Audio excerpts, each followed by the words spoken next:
to sit here because I'll get tired if I don't sit down at least a little bit. I'll use my microphone. You can hear me? So, okay. It's good. I feel like a television talk show. What are your negative thoughts? So as I mentioned earlier, there are lots of different emotion regulation strategies that you could use. Some of them, the ones in yellow, are dysfunctional.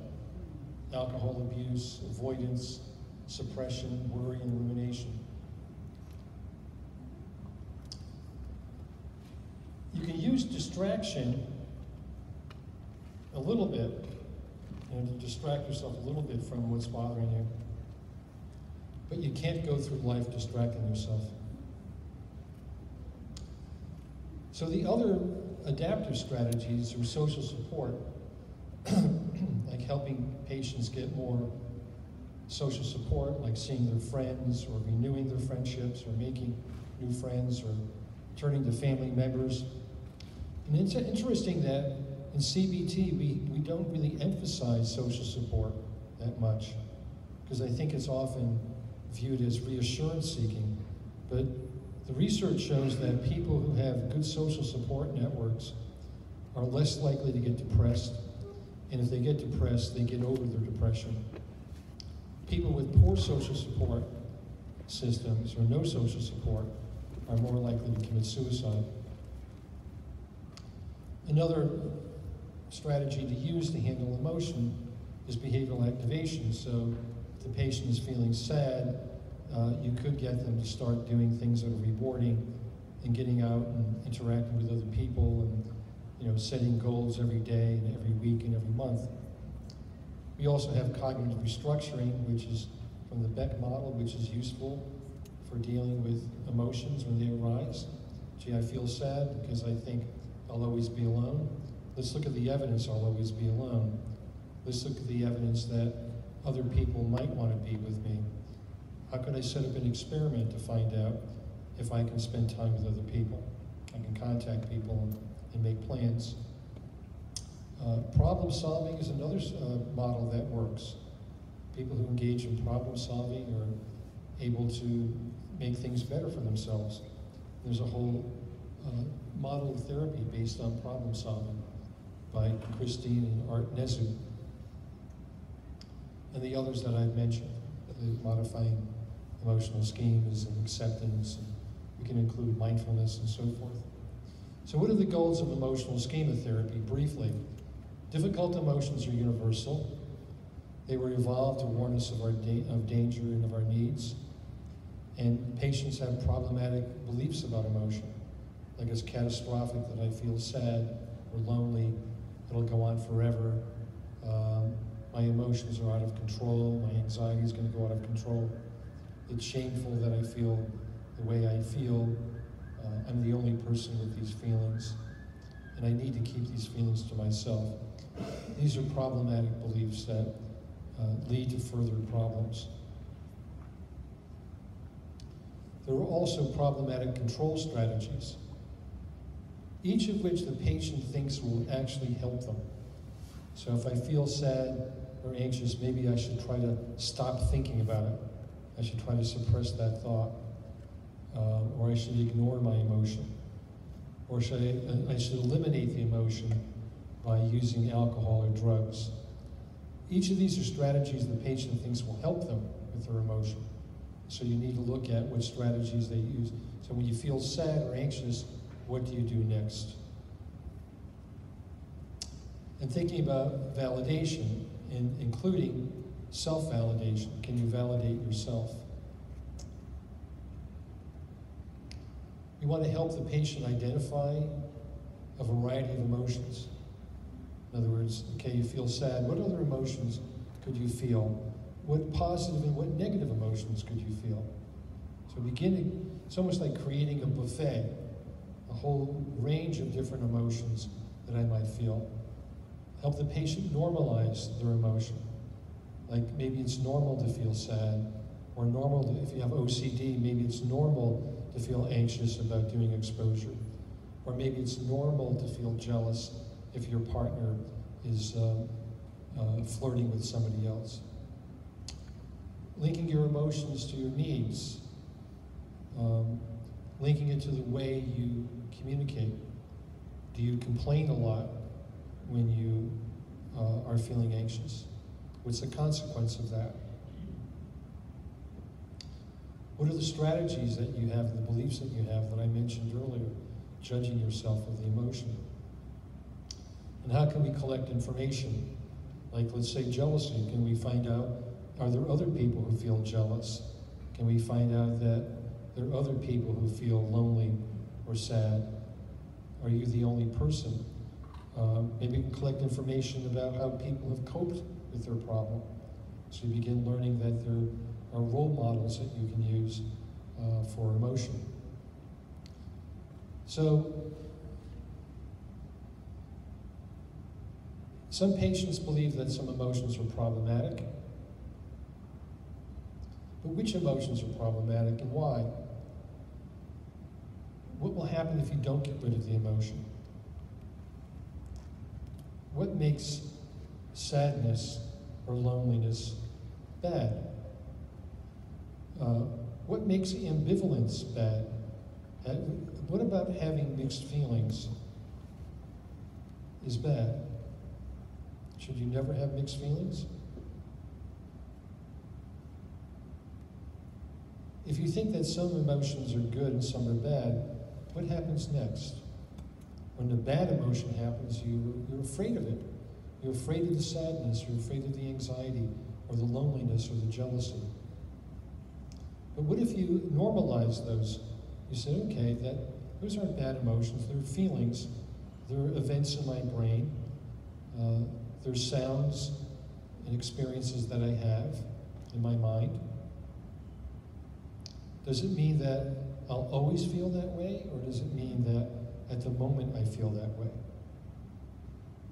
So, if you go to a funeral and you feel sad, do you think you'll feel sad for the rest of your life? Or do you feel sad when you are there? So as a therapist, I think about the importance of validation in terms of bringing emotion into the room. And what I'd start with is thinking, imagine if this were me.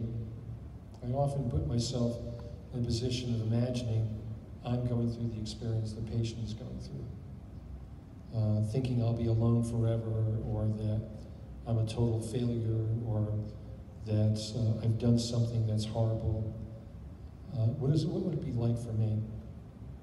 So I think I approach it with the idea of, let me see if I can get in contact with what it's like. I also think about our patients in therapy are trusting us. Why should they trust us? Why should they share their most vulnerable feelings with us? They don't know us. They don't know what we're going to do. And when I interact with a patient right there in the room with them, I try to notice the details. I try to notice what their face is expressing. Not so much the content of what they say all the time, but what their face is expressing. You know, if they're talking about something sad and difficult, are they showing no expression? Does that mean that they're trying to get away from that feeling? Does that mean that when they were a kid, if they showed the sadness, they would be rejected? And I've had a number of experiences where when I notice the patient is not reflecting in their face or their voice the sadness they're talking about, and I explore, I notice that you are talking about sad things, but you're not showing sadness, and I wonder what that's about. And that led to discussions like, well, my parents used to humiliate me if I, showed any vulnerability. They would, invalidate me, they would criticize me. And so I learned that showing my feelings was a bad thing. And as a result, I had to get rid of my feelings. I'm thinking in particular of a patient who had a history of bulimia and self-cutting, a suicide attempt, alcohol abuse, and drug abuse. So she was taught not to show the feeling. But also noticing the intonation in the voice. Are they expressing anger? Are they expressing sadness? Are they expressing anxiety? Noticing it and maybe commenting on it. I actually find when I comment on the nonverbal things that are going on, it actually opens up a road to getting to the emotion and the experiences about the emotion and how they relate to that emotion. I also think about using my feelings to validate where the patient's coming from. I've said to patients, you know, one thing I try to do is to put myself in your shoes and imagine what it's like. And I can tell you that I would find it very, very difficult, as you're finding. I said to one patient, I might find it more difficult than you do. So I can only imagine how hard it is for you. I think the other part of keeping emotion in the room with you is to respect the current moment. In other words, don't think you have to change the way the person feels at this moment. It's like with a friend. And you may have the experience with a friend who's trying very, very hard to get you to stop feeling the way you feel. And you know that on some level they care about you, but you may experience that as dismissive and invalidating you.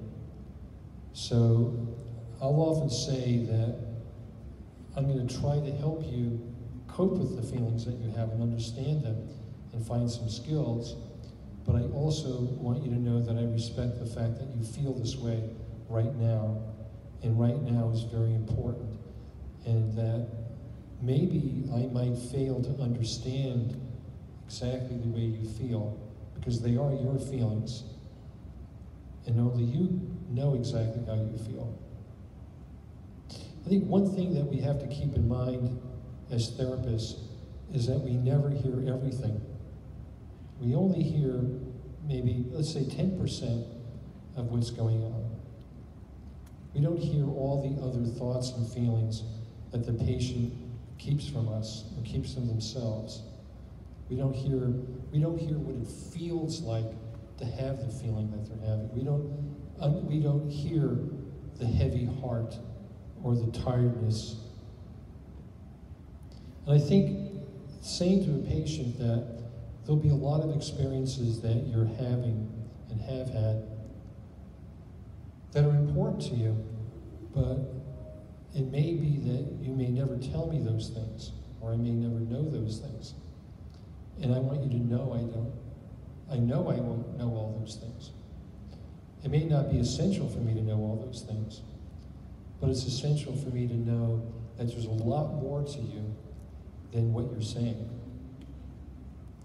And I think that that kind of validation of the reality of what it's like to feel alone with an emotion is comforting to some extent. It's like, oh, you actually know what I'm not even saying. You know I'm not saying a lot of things. You know I'm not reporting all the feelings I'm having. In other words, the patient gets a sense that you actually know what you're doing, because you actually know what you're not doing. You're not understanding everything. And I think that in therapy, there are always going to be these empathic failures, these failures to empathize. But I think that you could anticipate that and say to the patient, I know that I'm not going to understand everything. I'll let you down at times. I want you to tell me if you feel comfortable when you feel like I'm not understanding. And that's a very comforting thing, because if the patient says, oh, you know, my therapist thinks that he or she knows everything and they have all these techniques, and the patient has a sense, well, they're not really understanding what it's like for me. You've already told them you know that they're going to feel that way. You already know what's going to be in their mind.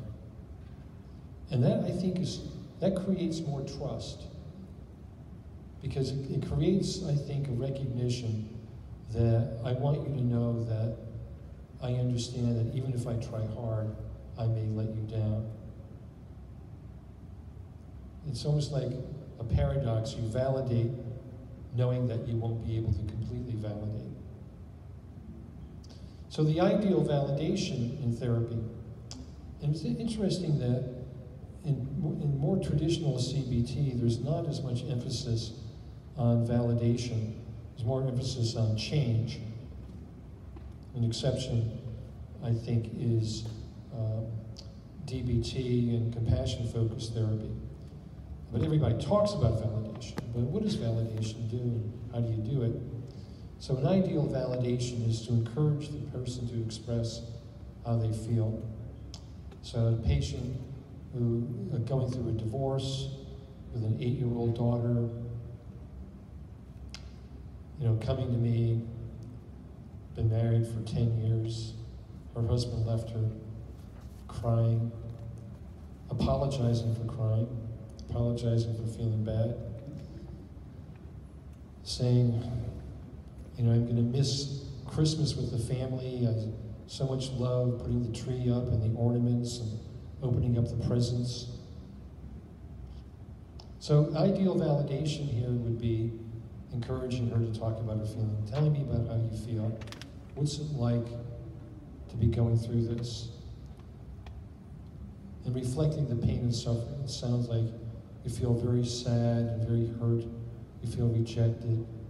You feel abandoned. You feel angry. And to normalize that this is how we feel when we go through a breakup of something or with someone that's important to us. This is how we feel. This is what we do as humans. I like linking the emotions and the painful feelings to their values. That the reason that you feel sad is that you value family life. You value being close. You have the capacity to love. That's why you feel sad. In other words, your sadness is the cost of being able to love, as opposed to there's something defective about you for feeling sad. You feel sad because you're able to love, because love and intimacy and connection are important to you. And right now, at this moment, this is how you're going to feel. No matter what I say, right now, you're going to be feeling sad. This is the moment for sadness. It may come and go, but right now, as we're sitting here, I know that's how you feel. And I know whatever I do today probably won't make any difference today. And I think what that does is the person understands that I'm respecting that feeling, and I'm not demanding that it change. I'm not telling her she should not have that feeling, or that she's defective for having that feeling. In fact, I'm pointing out that she has that feeling because she's a loving person, a caring person. You feel sad because your heart is broken, because you have a heart, because you have the capability of love. So let's turn now to evaluating the emotional schemas. So we think about emotions as multifaceted, as a network of emotions. So think about envy, like if somebody's getting ahead of me, or somebody has, a better book or a better idea or whatever, more money or a nicer car or whatever, and I feel envious. But my envy could include sadness. It makes me feel, sad and empty and hopeless. Angry, I might be angry, they don't deserve it. I might feel anxious. I might feel ashamed. I might feel ashamed of my envy. I might feel humiliated by their success. I might resent it, think they don't really deserve it. I deserve it, I should have gotten it. Or I could be curious. I could be curious, how did that happen? I could have a whole range of emotions if I have envy. The one thing that I want to do is to expand and differentiate the emotions that the person can experience. What other emotions could you experience? Even if you're envious, what emotions can you experience? For example, I'm working with a man going through some difficulty in his marriage because his affair in the past was discovered, and he and his wife are trying to rebuild their relationship. He's angry at her because she was withholding for 7 years or more, and she's angry with him because he had an affair.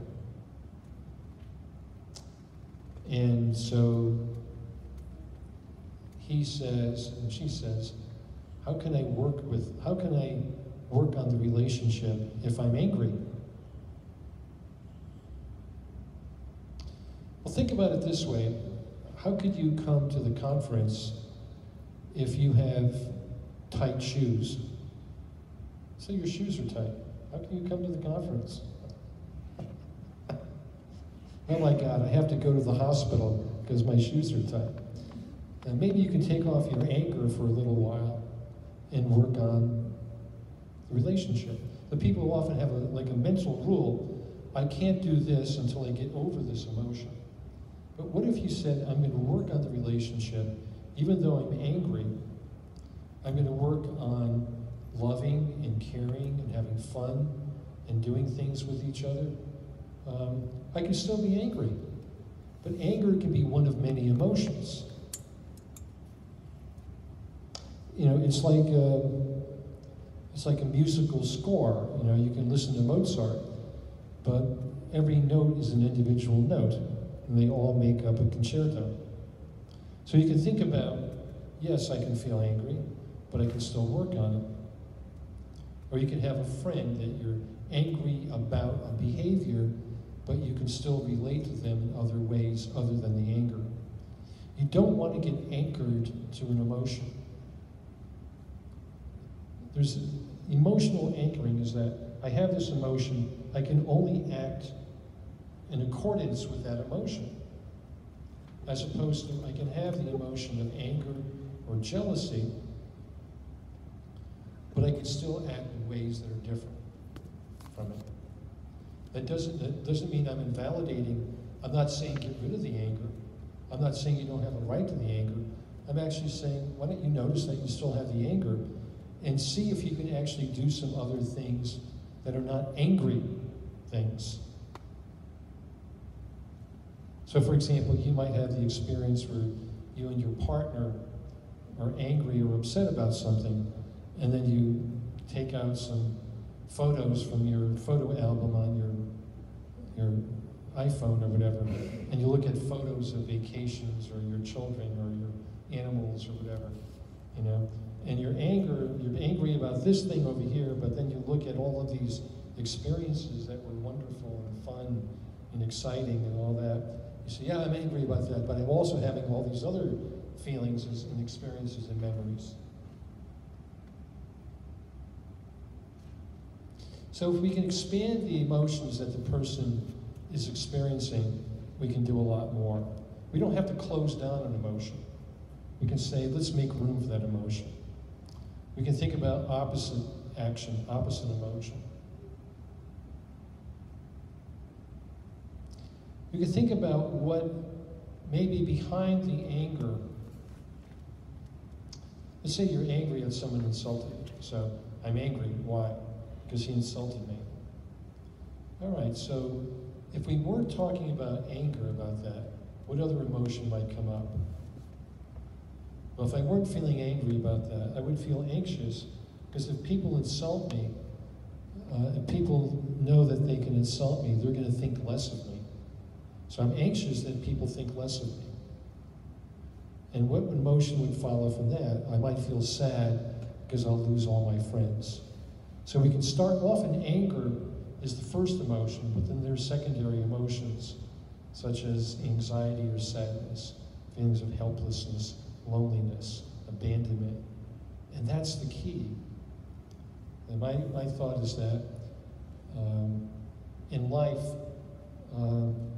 especially in professional life or just personal life, people are going to say things that are insensitive to you and unfair.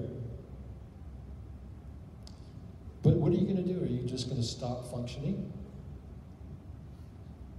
So I would start with someone said something insulting to me, I would say, that's part of playing the game.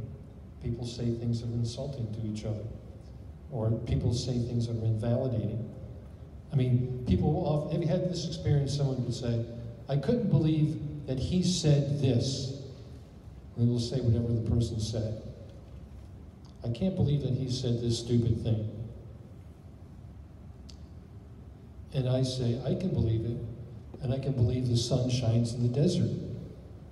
Because we all say stupid things. So if you think about, the person who said, oh my God, I can't believe that they said that, so I feel insulted and now I'm angry, and now we have to stay angry. That's the only emotion I have, because I can't accept the anger, and I can't act in any other ways except angry ways, and I'm anchored to the anger. The anger drags me down, holds me in place, and I can't accept that they said that. When I was a kid, I used to play basketball a lot, and if you play any competitive sport, people bump into you and create fouls or whatever you call it in the sport. And that's part of playing the sport, is getting knocked down and being treated unfairly. And that's part of life. That's part of relationships. That's part of marriage. That's part of being a parent, is getting knocked down and getting back up. Not getting anchored and stuck.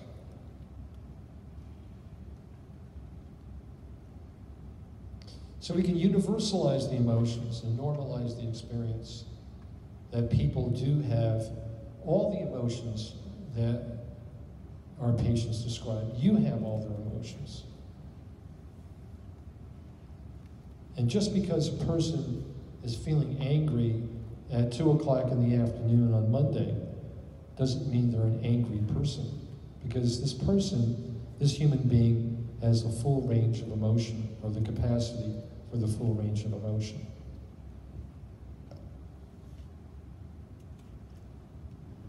Another technique that we can use to help patients cope with the emotion is compassion for themselves or for other people. So for example, if your partner is jealous, you could either be defensive and say, you have nothing to be jealous about. What's wrong with you? You're neurotic. Or you could have compassion for them. Think about that. So your partner's jealous, rather than saying you're neurotic, you can say, God, that must be really hard. I'm so sorry you feel that way. I wish I could do something to make you feel so much more at ease. Or, I don't blame you for having that feeling. That's a feeling I've had, or the feeling that almost anybody would have at times. It's normalizing it and universalizing it and directing compassion toward it. Or compassion toward yourself for having the feeling.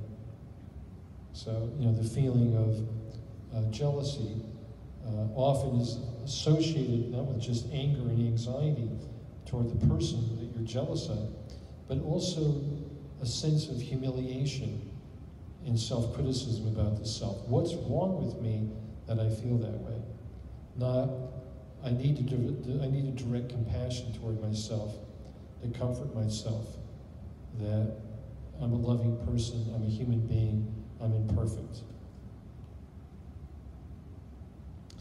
I've often commented that with young schema-focused therapy, which is quite good, about people having schemas about being unlovable or defective or out of control.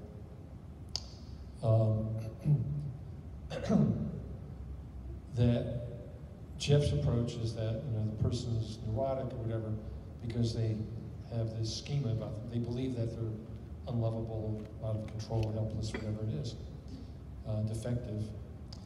My view is different. My view is more transcendent and accepting. That if you think about a friend that you love, or a family member, and you think, Does this person have some qualities that are defective or unlovable? Do they have some qualities that we're helpless about at times? Is it possible to still love them? Now, one way of thinking about it is the very fact that they have those qualities means that you need to love them more. So if you think about love as a tool and acceptance as a tool, you think, well, I know that you have some qualities that you don't feel good about, things that you've done to, that you feel like you've disappointed me, and you have, but I want you to know that you're my friend and I care about you. If you took my workshop, pre-congress workshop, I'll tell you the story again. I have a patient whose adopted son, who's 14 years old now. When he was 4 years old, his mother abandoned him. And before that, he had been whipped by his mother. He had been tied up. His face had been put in the bathtub. He had been literally waterboarded by his mother. Been humiliated, sent to an orphanage, sent to a foster home where he was abused again.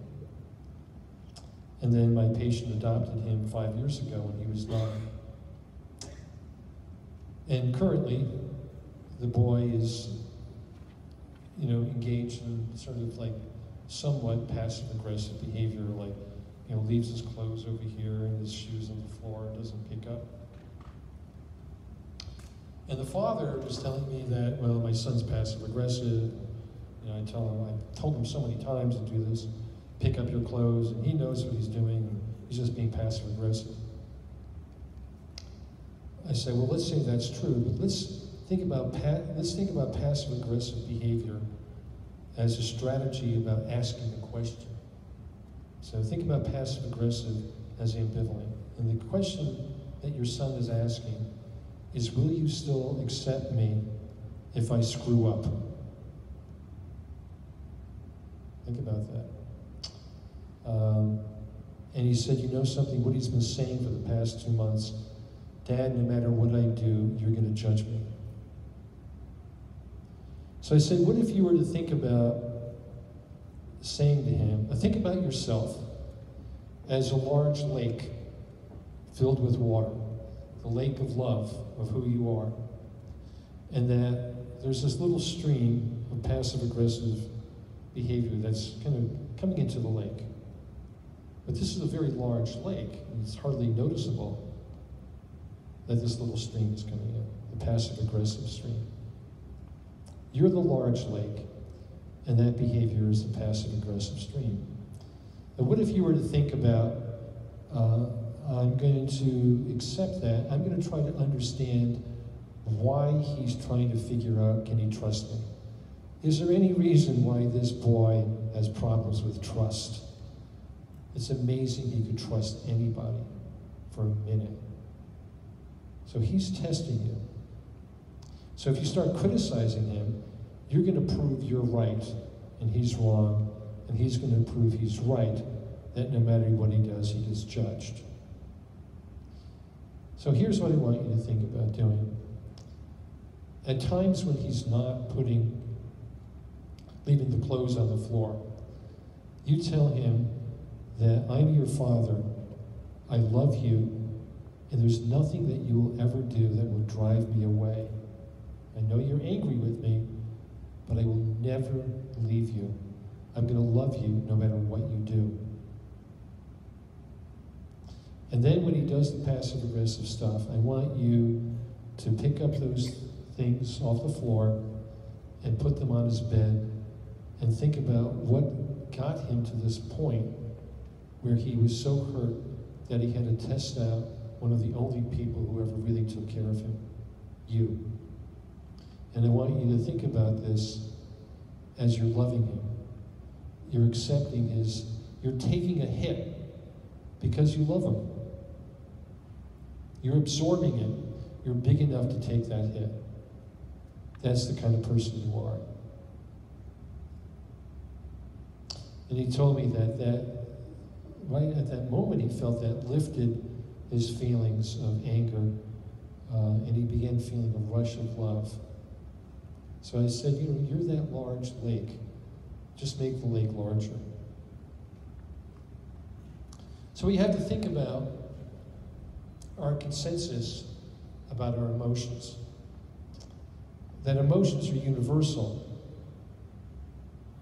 This is an important part of dealing with the emotions like jealousy and envy and resentment and boredom and ambivalence. They're universal. They evolved to protect us.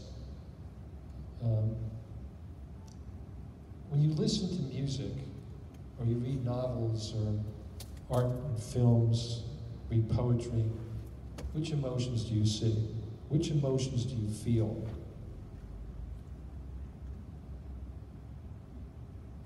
And what's interesting is that we often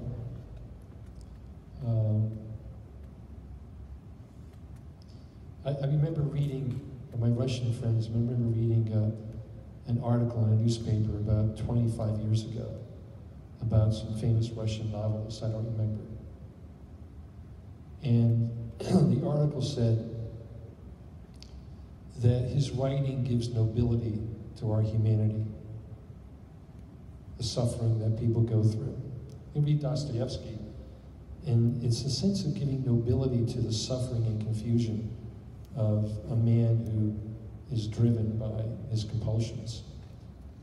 Or you read poetry, it reflects and validates that you're not the only one to feel that way. Or you listen to music and you say, he's singing my song. So helping the patient, what emotions do you hear and read about and see and feel that are in music, and why is that? Why do we listen to that? Because we want to know we're not alone. We want to know other people felt this way. Think about talking to your friends or your family. Have you ever felt anxious? Have you ever worried? Have you ever been sad or jealous or envious?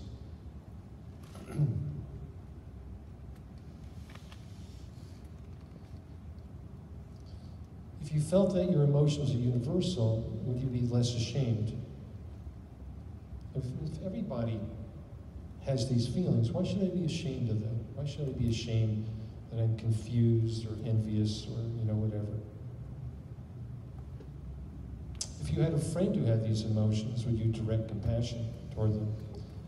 A lot of times our patients are much kinder to other people than they are to themselves.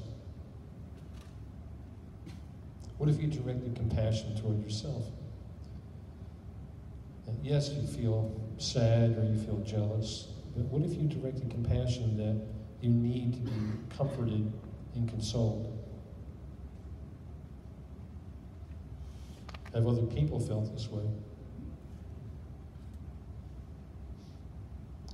So looking at problematic strategies that I've gone over before, you need to identify those as well. But let's look at the strategies you're using and see what would happen if you eliminated those strategies. What would happen if you stopped using the drugs and alcohol, or if you stopped avoiding, or you stopped trying to suppress, or you stopped the worry?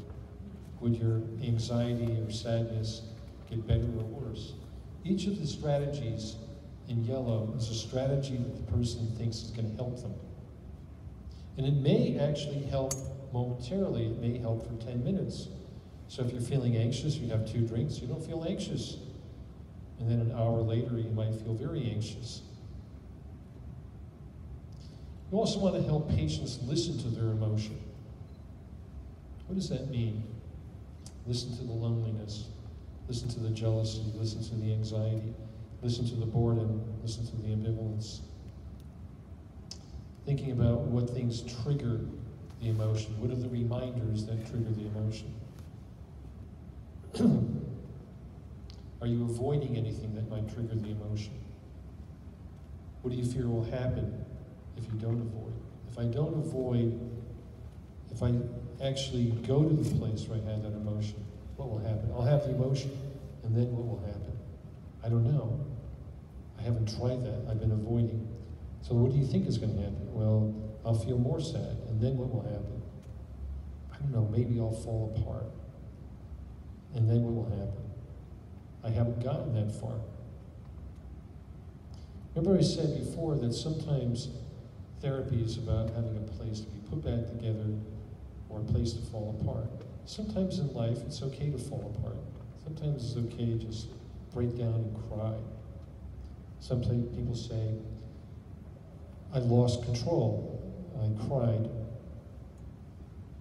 I had a patient who told me that she thought she was losing control because she was in a movie theater and she was watching the movie. In the movie, she said, I began crying in public in the movie. I'm losing control. Something wrong with me. Where did she get that message? And the movie was a Mel Gibson movie, We Were Soldiers Once. And the scene was, she said, he was saying goodbye to his wife and children, and I knew that he would never see them again because he would be killed. And I started crying at that point. I'm losing control. I said, what if you were the director or the actor and you saw somebody in the front row crying at that scene? Would you think they're crazy? Would you think they're out of control? Or would you think they really got that scene? They really got what that meant? Why do we think that if someone breaks down and cries, why do we even say break down? Why not simply they experience something deeply and they let it happen? Has anybody here ever, as a therapist, been in a room with a patient where you had tears in your eyes? Right? How does a patient experience that? As you're out of control, or is it that you have compassion? So what thoughts come with the emotion? It's awful to feel sad and lonely. I'll be depressed forever if I have that emotion.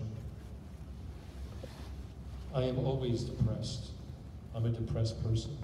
And we can use cognitive therapy techniques to examine those.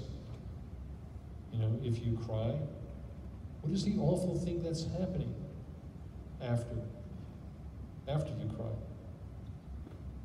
Most people feel somewhat relieved. The research actually shows that when people try to hold back a cry, they feel more psychological and physical tension. You cried, I didn't feel great, but I got it out. All or nothing thinking, I'm always depressed. Even a quote, depressed person is not always depressed.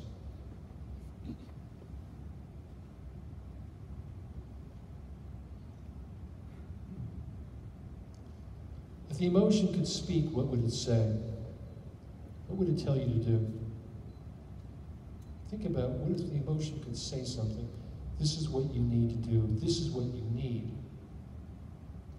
The loneliness might say, maybe it's telling me I'll always be alone. I need to find someone.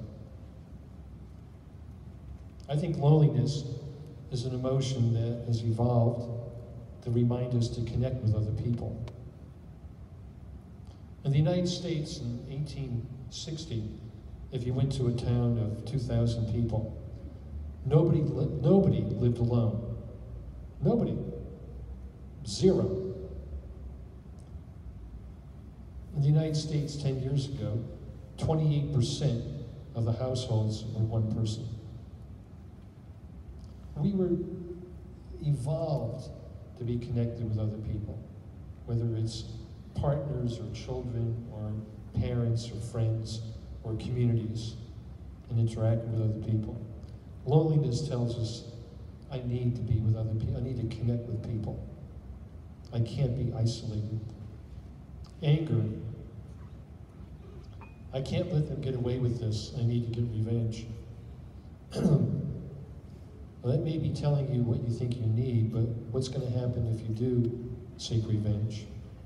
Jealousy is telling me I'm going to be abandoned, or I need to control my partner. Envy tells me that their success means I'm inferior. Think about there are, what, 7 or 8 billion people in the world? Do you have to be the most successful person in the entire world? Or isn't there enough success going around? Sadness that tells me I'm a failure. I need to give up and isolate myself.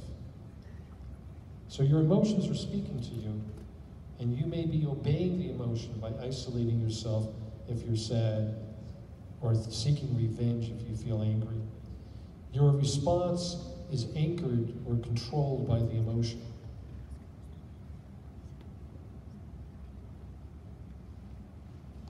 So let's look at the belief about the duration of emotion. A person thinks that my emotion is going to last indefinitely. Has any emotion you've ever had lasted indefinitely? Like panic attacks. Have they lasted indefinitely, or have you gotten over a panic attack in 10 minutes? Think about, like in the summer, you go to the beach and you go into the water, or you're